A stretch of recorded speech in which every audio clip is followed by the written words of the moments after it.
Starship Troopers, Total Recall, Basic Instinct, and Showgirls.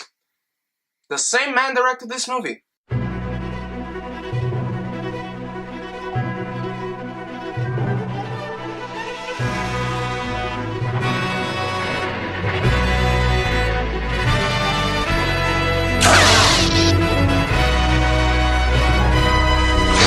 Elle is directed by Paul Verhoeven, written by David Burke, and it stars Isabelle Huppert, Laurent Lafitte, Christian Berkel, and Jonah Bloquet. And this tells the story of a woman who gets raped inside her own home during daylight. And she has a very complicated family life. She deals with her ex-husband, she deals with her mother, she has to deal with her son, which I'll rant about in a bit. And the best thing about Elle is that it doesn't go about certain situations in the way you might expect. The best thing about this movie is that it is completely unexpected. This movie is a dark, twisted, very grotesque, but at the same time very sophisticated story. Isabelle Huppert does a fantastic job at handling this character. To make this character work, you basically needed two things: Paul Verhoeven behind the camera and Isabelle Huppert in front of it. And it works. This movie delves into becoming a character study on this very psychologically complex character, and it works wonders. This woman is very cold. She does not get close to anyone. She has a very bad relationship with everyone around her.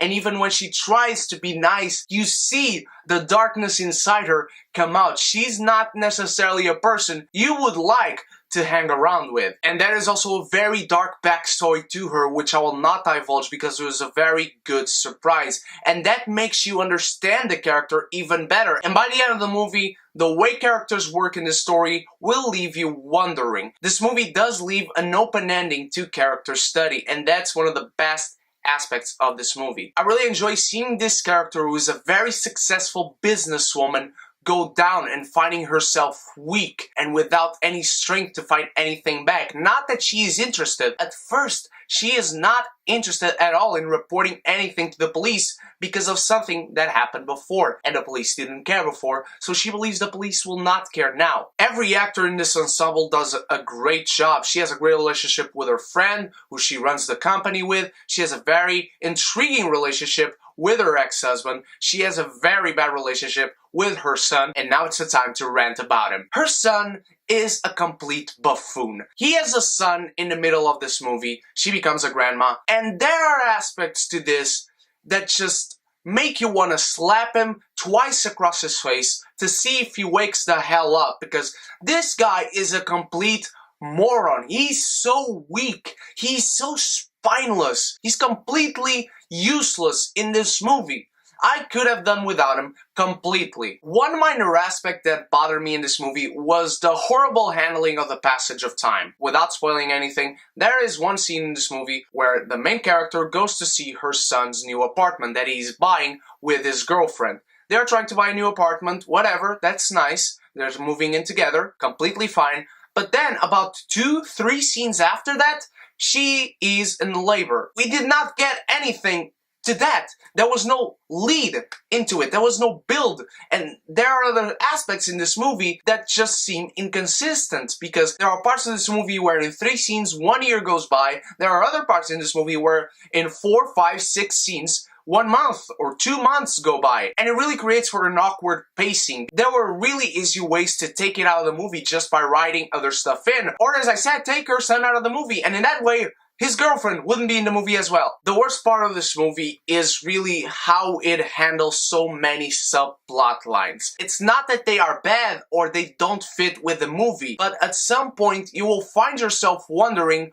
when are they going to get back to the fact that she was raped? Because this movie becomes a really intriguing unfolding of a cat and mouse game between Michelle, the main character, and her rapist. He leaves clues at her home, he taunts her through a cell, through texts and emails, and then there are other things happening at work that really bother her because inadvertently they kind of remind her that she was raped. All the subplot lines work in themselves, but they really leave no space for the main storyline to go through during the whole movie. And by the end of the movie, most of these subplot lines are ended just like this. They show you the conclusion and that's it. Again, there was no build to some of these conclusions that just feel crammed in, and some of the other subplot lines just feel like they weren't there doing anything and there were too much in it. I actually think that this is a movie that worked and could have handled those subplot lines really well, but apart from that, just that little horrible handling of the passage of time really bothers me. This movie is twisted. I like that. I like this dark tale and this complexity of all the characters. All the characters in this movie find themselves in a gray area that makes them feel like real people, that makes them three-dimensional and makes them have layers and depth. And I really enjoy that because it helps even more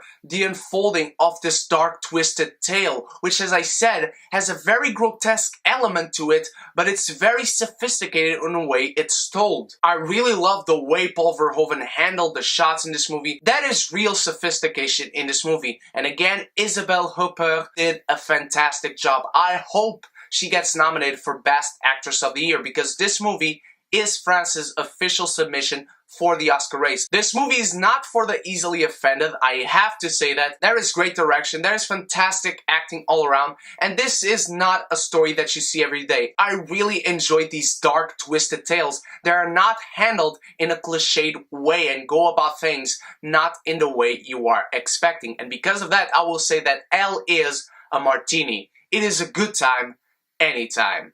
What did you think of Elle, my beautiful geekies? Have you seen it? Do you want to see it? Do you like French-speaking films? And what is your favorite Paul Verhoeven movie? Share your thoughts and opinions in the comments below, and leave your questions for the hashtag FantasticMoana Q&A, because the Q&A is about 2 weeks away, but you must leave them until this coming Thursday. I am seeing Fantastic Beasts on Tuesday, that is right, in about 3 days, and I'll bring you right there a spoilers-free review, followed by a spoilers review on Friday, so stay tuned for that. And if you like this review, give it a like and share. That is a big way for you guys to help me out. And if you are not subscribed yet, what are you waiting for? Click subscribe and join us in the beautiful geeky community where we can be geeky united. My beautiful geekies, thank you so much for watching. You guys are the absolute best. You help this channel keep on growing and growing, as well as the beautiful geeky community keep on growing and growing. So thank you once more. Stay beautiful, stay geeky. Au revoir!